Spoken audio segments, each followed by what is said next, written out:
Hello, everybody. This meeting is being recorded. Welcome, everyone. I'm so happy to have you guys here today for today's online Python session. Before we begin, I'd like to briefly share that this class is brought to you by Strategic Minds Foundation. Strategic Minds Foundation offers free online learning sessions for kids, engaging, fun, and designed to help children strengthen their academic skills outside the classroom. At the heart of Strategic Minds Foundation is a deeper mission: to make education more accessible for all. In addition to providing free online classes, the foundation is dedicated to helping underprivileged children get basic school supplies. A little about me. My name is Arnav Doshi.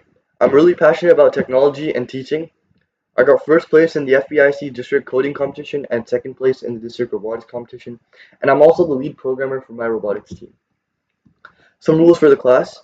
Please raise your hand if you want to speak, and I'll give you a chance to talk. Use your real name when joining the class, and please be respectful to everyone because kind words and listening ears make a great learning space.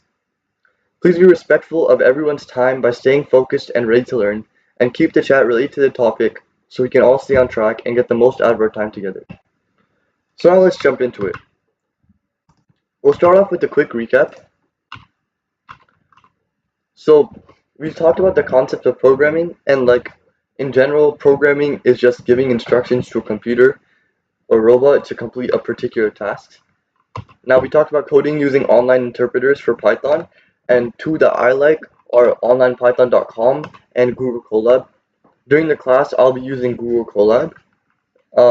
We also wrote our first Python statement, our print statement, and we wrote our first program, Hello World, where we printed Hello World to the console, to the screen.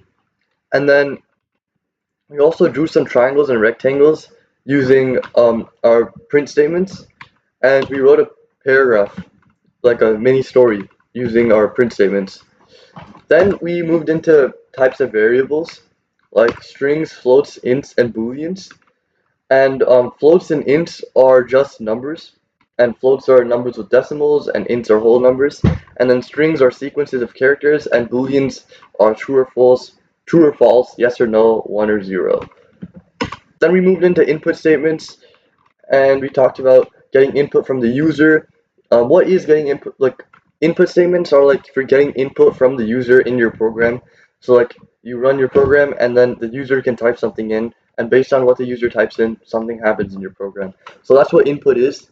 We talked about prompting with inputs, and then we also talked about converting inputs using our int, string, and float functions, because by default, inputs, they take in strings. So today we'll start off by talking about basic numerical operations, like addition, subtraction, multiplication, and division. Addition and subtraction, we just use our plus and minus, just like normal math. However, for multiplication, we use an asterisk, which you can type by holding shift and typing the 8 at the same time. And division, which we use a forward slash instead of our division sign, because it's easier to type and we don't have a division sign on our keyboard, so that's why we use a slash.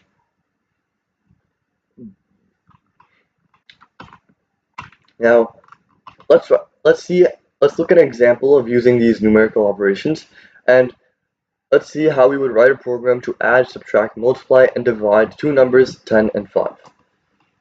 So this over here is the code, right? So we have 10 and 5, so the value of 10 plus 5 is, and then we use 10 plus 5 over here. Now we use the string command to convert it into we have this 10 plus 5, so we get the value of 10 plus 5 is 15. So right here we do the addition, and then we add it to this string, so we have the value of 10 plus 5 is 15. Over here we have 10 minus 5, so we do subtraction, right? So we have the value of 10 minus 5, and then this is 5, so the value of 10 minus 5 is 5. Similarly over here we have the value of 10 times 5, and then we use multiplication, so we have this asterisk over here in the middle, right there. We have our asterisk, and we do 10 times 5, which is 50, and the value of 10 times 5 is, and then we have 50. Now we have the value of 10 divided by 5 is 2, right? Because 10 divided by 5 is 2. But for division, it usually prints it as a decimal. It prints it as a float, because when you try to do division, it wants to make sure that you have room for decimal, so by default it will always print division as a float. Mm. Does anyone have any questions about our numerical operations?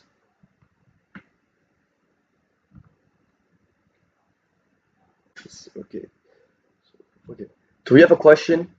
Um, why do we use this string command over here, right? So we use this string command to convert the value of this operation into a string, right? Because the thing is, when we try to add two things together, they have to be of the same type, right? You can't add an int to a boolean or a float to a boolean or a float to a string. You can only add a number to a number, a boolean, you can't add booleans, a number to a number, and a string to a string, right? In this case, we have a string over here. So to add with the string, we have to have another string, right? And what this string command does is it converts whatever is inside the parentheses to a string. So it converts 2 points. So for example, let's look at this first one over here, right? This first one. So 10 plus 5 is 15. Oops, 15. But string of 10 plus 5 is 15 inside double quotes. So that's what this string command does for us.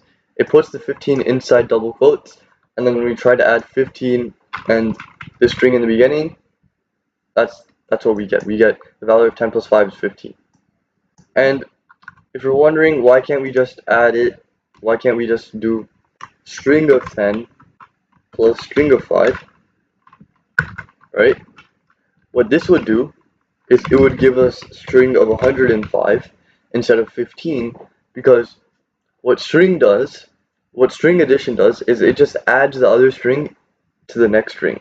So to actually do math, we have to use numbers like these, but if we want to print it with a string, then we have to convert it into a string, and then we have to use this plus over here, which will add the two strings together to combine them and make something like this. Alright, combined string. So the value of 10 plus 5 is, and then this is a 15, so the value of 10 plus 5 is 15. Does that make sense?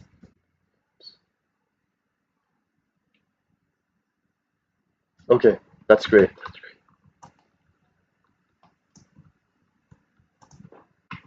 So now, I'd like for you guys to take a few minutes, 5 minutes, and ask for two numbers from the user as input, and then write a program to print addition, subtraction, multiplication, and division of the two numbers entered.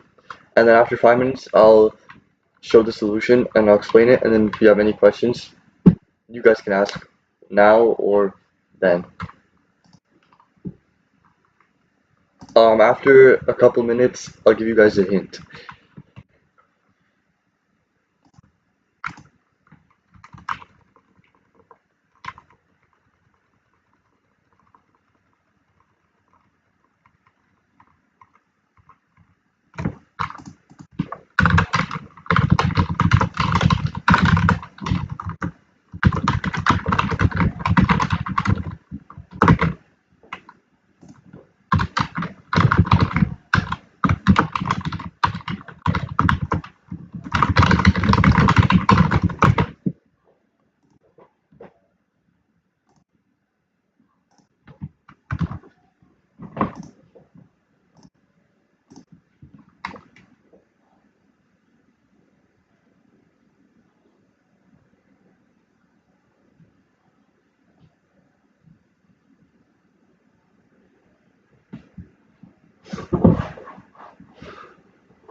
Okay, so a hint.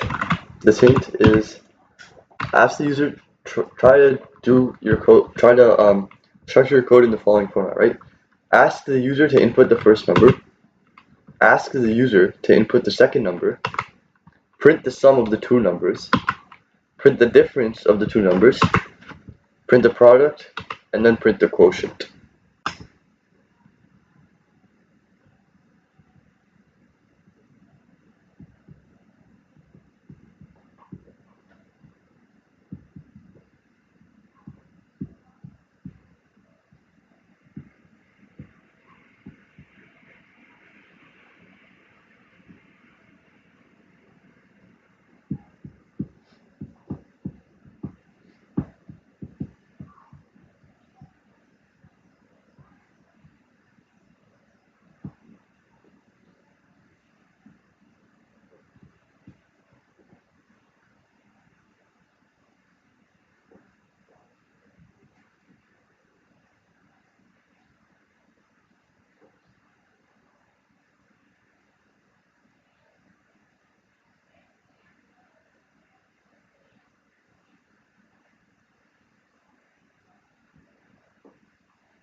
Let's talk about the solution, right?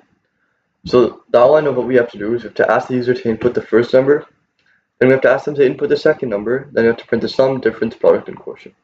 So let's see how we would do that in code, right? So over here, I ask the user to I ask the user to input a number, and then it's the prompt I give them, enter a number, and I convert it to a float. But if you guys want, you guys can also convert it to an int. Either result works here, because they're just numbers. And then I basically do the exact same thing over here. And then for both of them, I store it in two different variables, A and B. You guys can name these variables whatever you want. It's really up to you. But I just decided to arbitrarily name them A and B.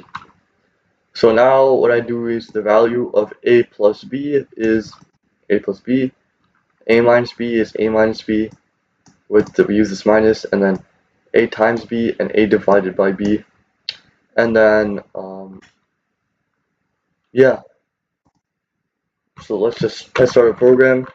We could do 12, and then we could do 6, and then we have the value of 12.0 plus 6.0 is 18.0. 6.0 is the difference, and then 72.0 is the product, and 2.0 is the quotient. So does anyone have any questions about these numerical operations and how we did the input or anything?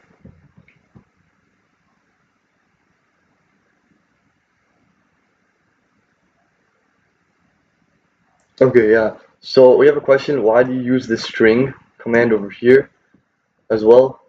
And for the same reason that I use over here, A and B are numbers, because over here I use this float command to convert it into a number. So if I want to print it with a string, I have to convert it to a string, and then only then can I add the two strings together to make it the value of 5 or the value of 12.0. Does that make sense? Okay, let's continue.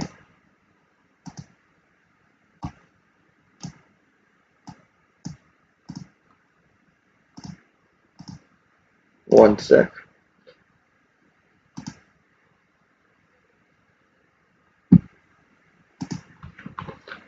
Okay. So those aren't the only numerical operations that we can do using math. I mean, in Python.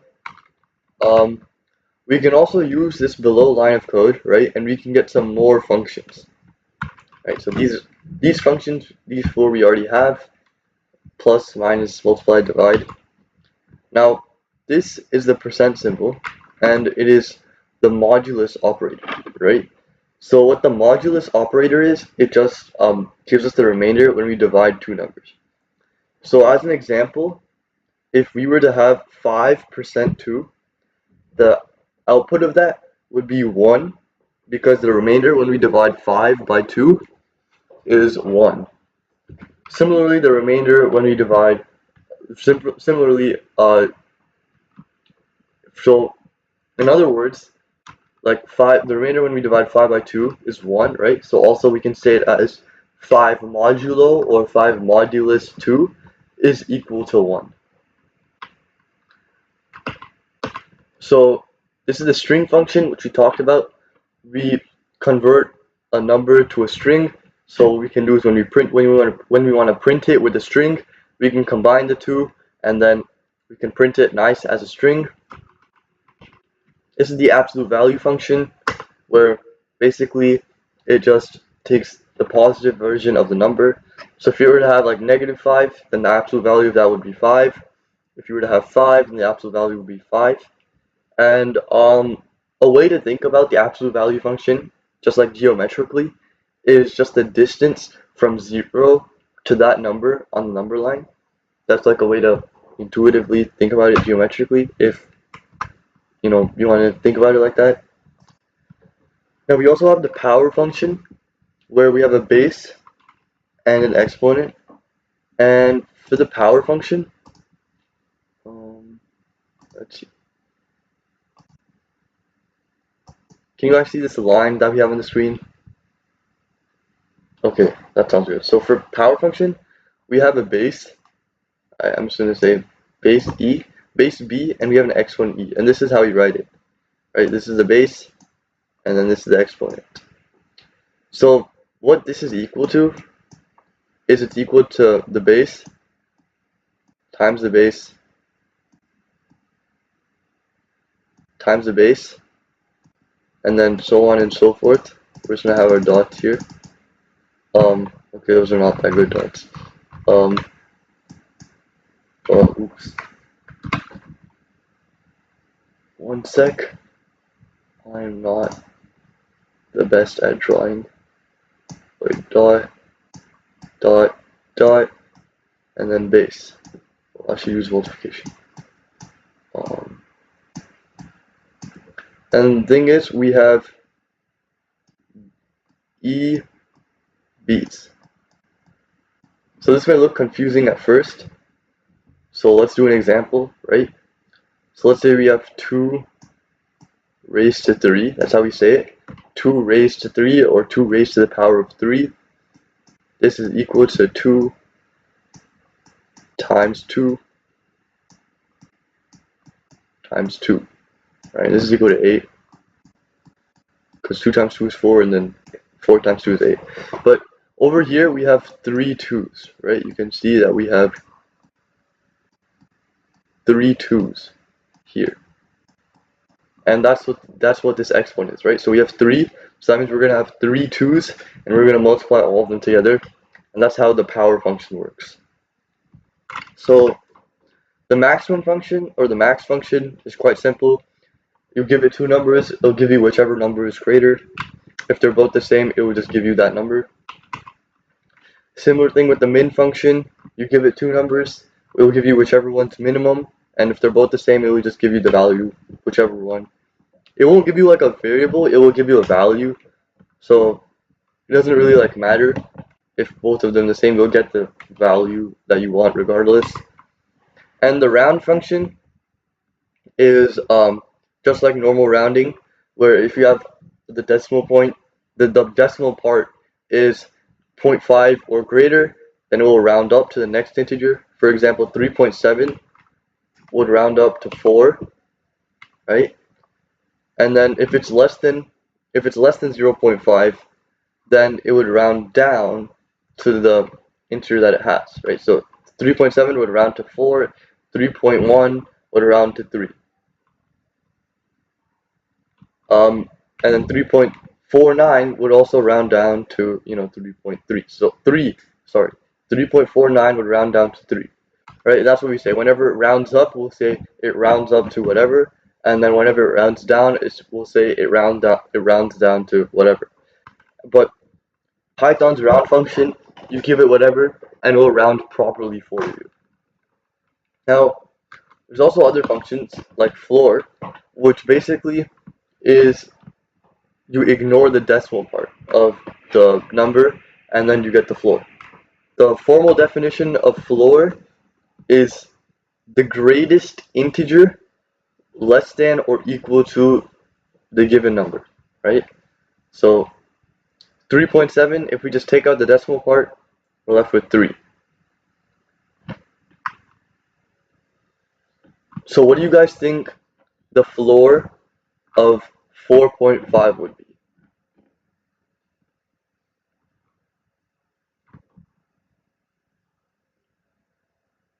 So if we were to write 4.5,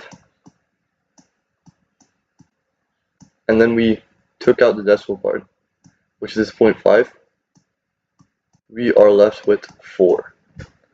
So the floor of 4.5 would be 4. Oops. Now the ceiling is actually very similar to floor, right? And we say, for Python, we say ceil to abbreviate the ceiling function, right? And so what the ceiling function does is that the formal definition is to take the least integer that is greater than or equal to the given number, right? So you're going to look at the decimal part. You're going to look at the decimal part, and if there is a decimal part, then you're going to ignore the decimal part and you're going to increment the number. And if there's no decimal part, then your ceiling is just a number. So what do you guys think the ceiling of 4.2 would be?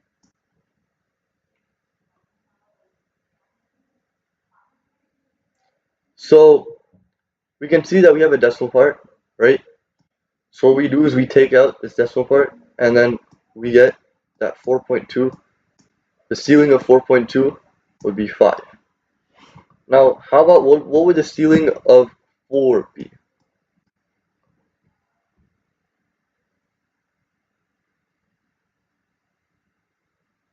So the ceiling of 4, since there's no decimal part, it would just be 4.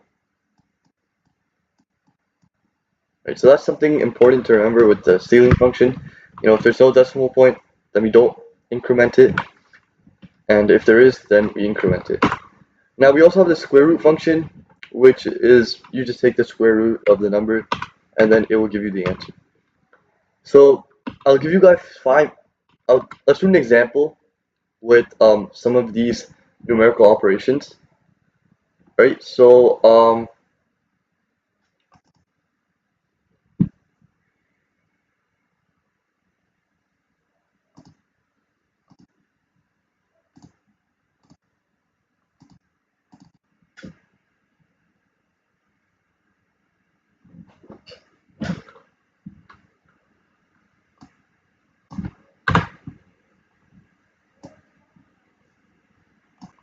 here we have our code file, and what we can do is the first line that we have to have, right?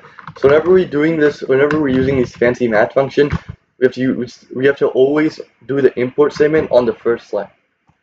And as a reminder, this is our import statement from math import. That's what we have to do. So let's do that. We have from math import, and then we have to do that asterisk that we have for multiplication, right? So we have from math import star.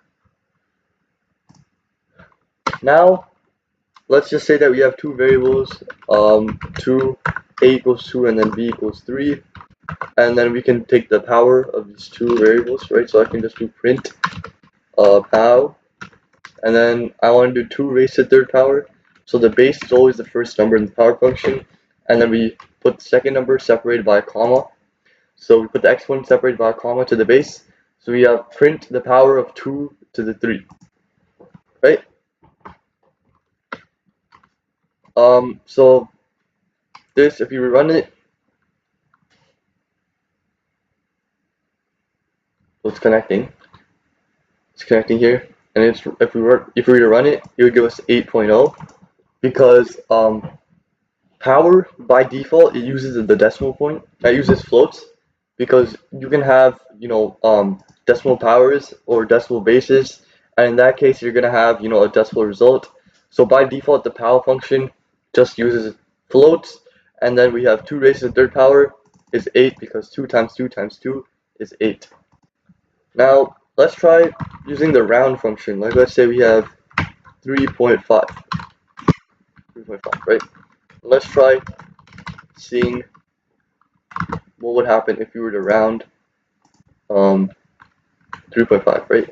I have these variables a and b. I can also just do the power of a and b if I wanted, like how I did the round c over here. And if we were to run this code, then we can see that 3.5 will round up to 4, and that's exactly what the program outputs. Now let's try one last function, right? Let's try the square root function, right? So for square root, we just do sqrt, and you would do, let's try seeing what the square root of 2 is. Right. So the square root of 2 is approximately 1.4 from what I know. And let's see what this program gives. So this program gives us 1.4, and then it has a full form, or like a lot more digits after the decimal place. And that's what the square root function does. It will give us the exact square roots. For example, if we were to take the square root of 9, it would give us 3.0. Right? So these are how you can use these math functions. This top line is very important. Although some online compilers, they do by default include the math imports by themselves, right? They include the math imports by themselves. So this may not be needed, but I think it is just good. It's good coding to include it because it makes it clear to whoever's reading your code or to you when you're reading your code that okay, I'm using some fancy math functions. Does anyone have any questions about this? Or is it all clear?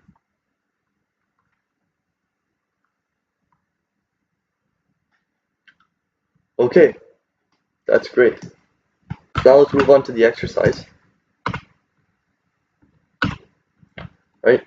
So take 5 minutes. I'd recommend that you guys try coding something that can a program that can take in two numbers from the user, or you can just have them by themselves. By themselves, you can just type them in, and then you can output the min, the max, and then you can choose one of them and output the floor and then the ceiling. So I'll give you guys 5 minutes to do that, and then I'll come and I'll talk about the solutions.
Okay, so let's talk about the solutions, right? So see, we have our min and max file over here. So I decided to do it separately. I decided to do min and max, and then floor and ceiling separately. So here I do the input, and in this case I take ints. If you want, you guys can do floats. It really doesn't matter. It's just a personal preference. And then over here I use minimum of num1 and num2, and I store it in a value minimum, and then I do plus str minimum because minimum is actually a number, and if I want to add it to the string, the minimum of the two numbers is, then what I have to do is I have to convert the minimum to a string, and so I can do the minimum of the two numbers is, and then as a string it will be able to add it and it will print it correctly. Right. Similar thing here, I have the maximum of the two numbers, I store it in a variable maximum, and then I add the maximum to the string and I print it. So let's test it out.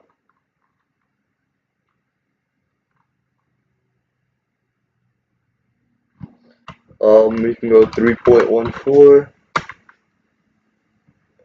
Oh, it says int. Oops. 3, and then 15, and it says the minimum of the two numbers is 3, and the maximum of the two numbers is 15. Does anyone have any questions on this, or is it all clear?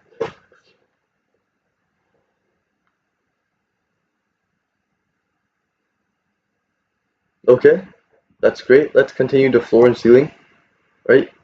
So, oops, there we go.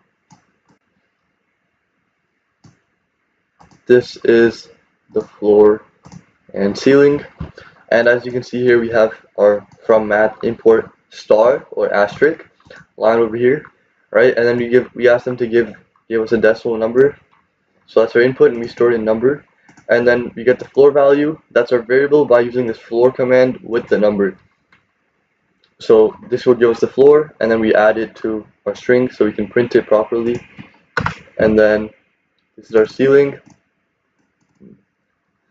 We take the ceiling of the number, right? Remember, we abbreviate ceiling as ceil in Python. So we have our ceil of number is our ceiling value, and then we print it as a string. So this comes up a lot in Colab. You have too many active sessions. So what you can do to fix this is you can go to manage sessions, terminate other sessions, and then you can close, and then when you try running it again, it will work just fine. So over here it's asking us for a decimal number. So if I was to enter 3.14, what do you guys think the floor and the ceiling would be?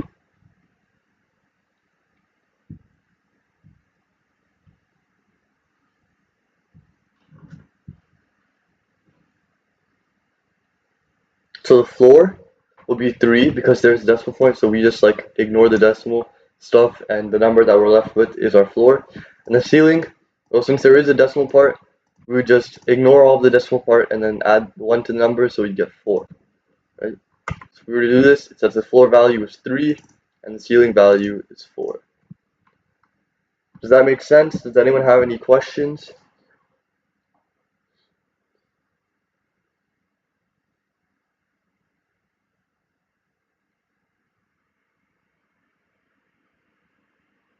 If nobody has any questions, then let's continue. So over here, we have this, right? And then, so now let's talk about string operations, right? So some of the string operations that we can use are so character name is a variable for a string. If you want, you can have a variable, or you can just put the literal string itself, and you can do dot lower. And what dot lower does is that it converts the entire string to lowercase, no matter what what case is in the string. So if you had like hello with your H capital, then character name dot lower would give you a hello with everything lowercase, including that H. Similarly, the upper function, what it does is that it takes everything, it converts it all to uppercase, and then it gives you that new string with everything uppercase. What this upper function does is it checks if something is uppercase, and if it is, then it will give you true, and if it's not uppercase, then it will give you false. What this length function does is it counts the number of characters in our string. So let's say our string was, enjoy, right? And we have the double quotes, characteristic of a string, and the length, well, we have 1, 2, 3, 4, and 5. So there are 5 characters in enjoy. So if we were to do length of enjoy, then it would give us 5, right, as an integer. So phrase of 0, right? So accessing phrase of 0. So this is what we can think of it as like an accessor method, but it's not exactly a method. So we have 0 here. I'm just gonna, that's messy. I'm gonna rewrite that. Okay, so this is 0, this is 1, this is 2, this is 3, this is 4. Right, I'm also gonna erase the top 1, 2, 3, 4, 5 to avoid confusion. Okay. So here we have enjoy, right? And computers. So if we're looking at what this is asking for, what this line of code does, is that it says give me the 0th character in the phrase variable, right? So the phrase variable. Let's say the phrase variable is enjoy, right? So computers actually start counting from 0. So we would think that this capital E would be the first character, but in reality, this capital E is the 0th character. So because it's the 0th character, when we say phrase of 0, it would give us this capital E as a string, right? If we do phrase of 1, then it would give us the N. But computers start counting from 0, so if we're looking for the 3rd index, for example, that's what we call it. These are indexes, right here. These are indexes, right? Indexes of characters. This very nice arrow here, and this one's more beautiful. So we have our indexes here, and what we use is the phrase. So phrases are variable, and then the 0th index is E. The 4th index, for example, would be 0, 1, 2, 3, 4. This is a Y. So the 4th index, it would give us a lowercase y. Now similarly, this .index function gives us the index to the corresponding string inside of, our main string. So it'd be like phrase.indexg is how you type it in Python. And let's say instead of g, the index was n, lowercase n. So dot index n would give us 0, and then 1 is the index of this lowercase n. So that's what we would get. And then replace is, if let's say if you want to replace all O's with E's in this word, then you would do replace lowercase o, and then you would replace it with the lowercase e. So instead of enjoy, this would become nj. If you were to enjoy dot replace, o with e. Does anyone have any questions about this?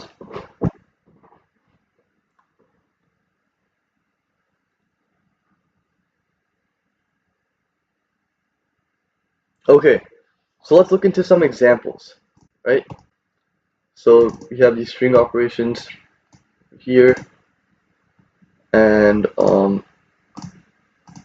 this is our strings, right? So that's easier to provide a string over here, and then here we convert it to lowercase, right? So you do your variable dot lower, and what this function does is it will take in your string, and then it will make everything lowercase, and then it will give you that new string.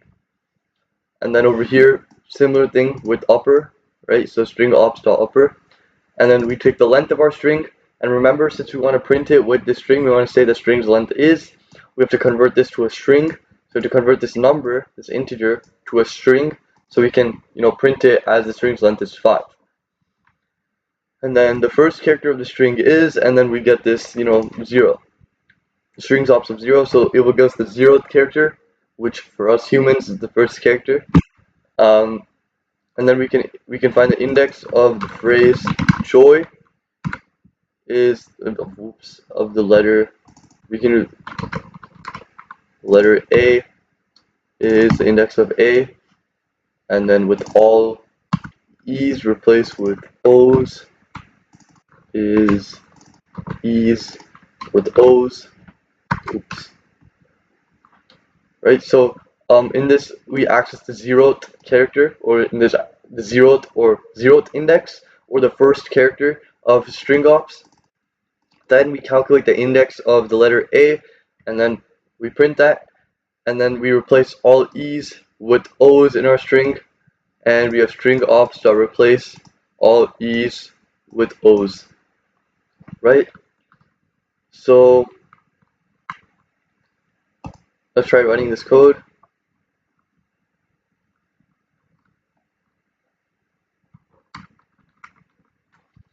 And let's say our word is gratefulness, right?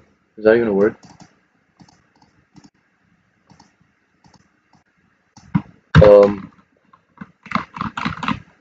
What's a good word? Okay, we would have operations is our word, right? So operations.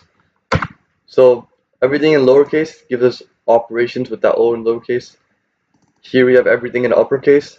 The length is 10. There are 10 characters in operations. 1, 2, 3, 4, 5, 6, 7, 8, 9, 10. The first character is our capital O. A is the fifth letter, right? So it's the fourth index. So we have 0 is the O, 1 is the P, 2 is the E, oops, 2 is the E, 3 is the R, and then 4 is the A. And if we replace every single E with an O, we have, instead of operations, we have operations. So yeah, does that make sense to everyone?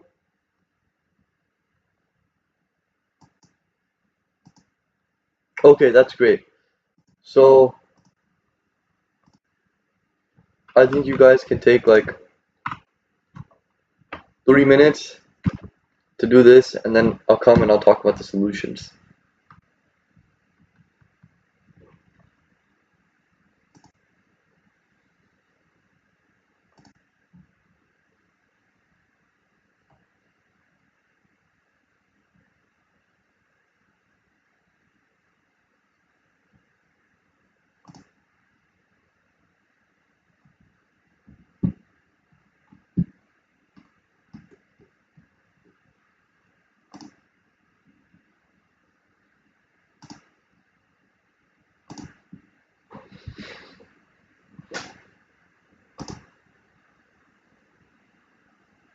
Oh, um,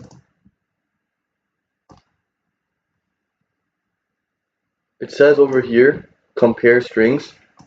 So let me show you guys what I mean by comparing strings. Um, so here, when we compare strings, right, we want to check if they're equal to each other. So that's one way that we can compare strings. We can check if they're equal to each other.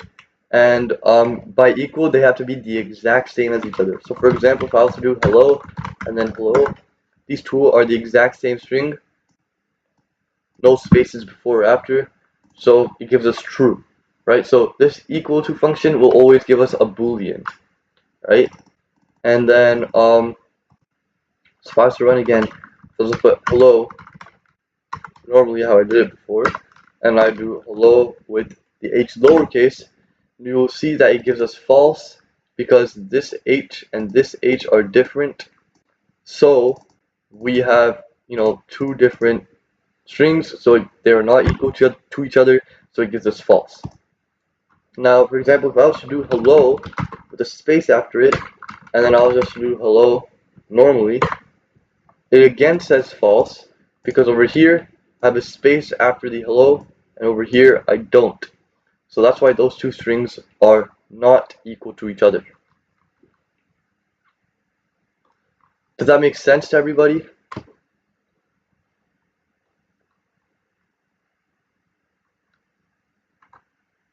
Okay, that's great. So this is how you compare strings, right over here, use this string1 equal to string2. Right, so this is how you type in the equal to. Instead of doing string1 equal to string2, this actually does not work because this equal to is what we use for variables. So if we want to check if two strings are actually equal to each other, we have to do two equal to signs, and then we have the exact same thing. The order does not matter in equal to. So if you have string2 is equal to string1, it will give you the exact same result.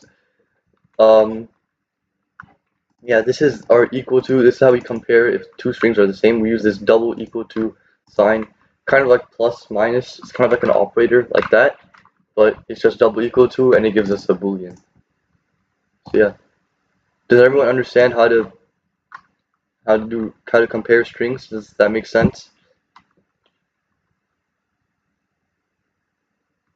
Okay, that's great. So now let's talk about these other ones, right? So we already talked about converting our text to uppercase and printing the length of the string, right? So now I'll talk about finding the position of a word. And so here, right, this is the program that I have. I ask for a string, I ask for a word, and then I find the index of the word in the string, and then I print the thing, right? So once again, this error, just terminate all of your other sessions, and then close it, and run it again, and it will work just fine, right? So if we provide a string, um, butterfly, and if I try to find the index of the word fly, then we'll say that the position of the word is 6. Now, how does it get the position? What it does is it looks for the string fly inside of butterfly, right? So then when it finds that string fly, what it does is it takes the first character of this word, which in this case is F, takes the first character of this word, which is F, and it finds the position or the index of F inside of butterfly, right? So 0, 1, 2, 3, 4, 5, and then 6. So F is 6, so that's what it says, that the position of the word in the string is 6. Does that make sense? Does anyone have any questions on that, or is it all clear?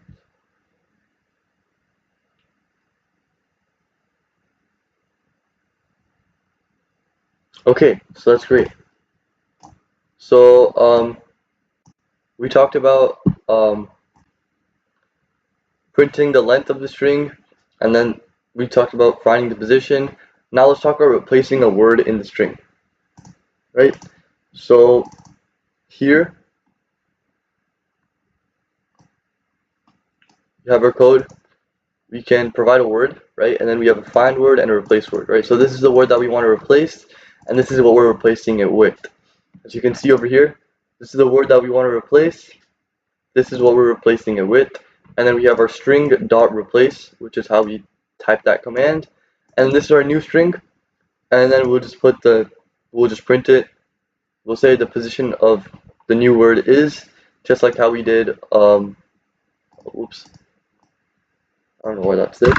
We'll say, and then we'll print our new string, right? So if we were to run the code,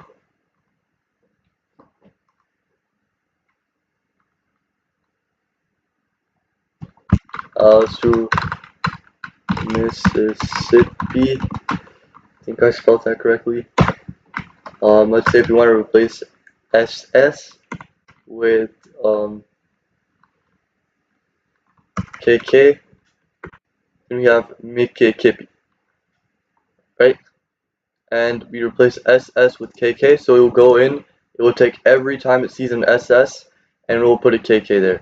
And these two do not have to be the same length. For example, if I do Mississippi, oops, right, and I want to replace SS with John,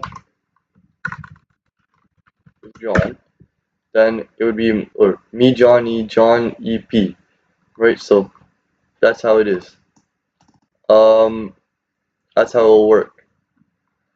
So then this is where we have the this is how we can replace words in strings. Does anyone have any questions?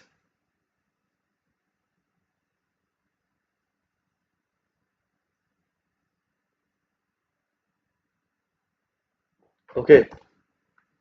So that's great. Um, okay, wait, we have a question. We have a question of what is the difference between strings, ints, and floats, right? So strings are just a sequence of characters within double quotes. This is a string. An int is just a whole number, like 12 or 3 or 45. And a float is just a decimal number or a whole number, right? So a float could be 12.0 or 12.23 or 12.34 or 12.23 and then 3.14. These are all examples of floats. Ints can be negative, so you can have negative 32, and floats can also be negative, so you can have negative 2.7. So these are all floats, these are all ints, and then strings is just any sequence of characters within double quotes. But to do math, like if we want to actually do multiplication, addition, division, then we want to use ints or floats, because if we try to do string divided by string, because for example, if we were trying to do 3 plus 4, this would give us 34, when actually 3 plus 4 is equal to 7, right? Because the string add operator just combines the strings, it doesn't actually do math. And if we were to try to do 3 divided by 4, then you can't even do that with strings. So yeah, that's why we use numbers. We use numbers to do math, and then if we want to print stuff, then we want to convert that number into a string. And the way we do that is we just use the string command and we put in whatever number we want to convert to a string. So yeah, does that make sense?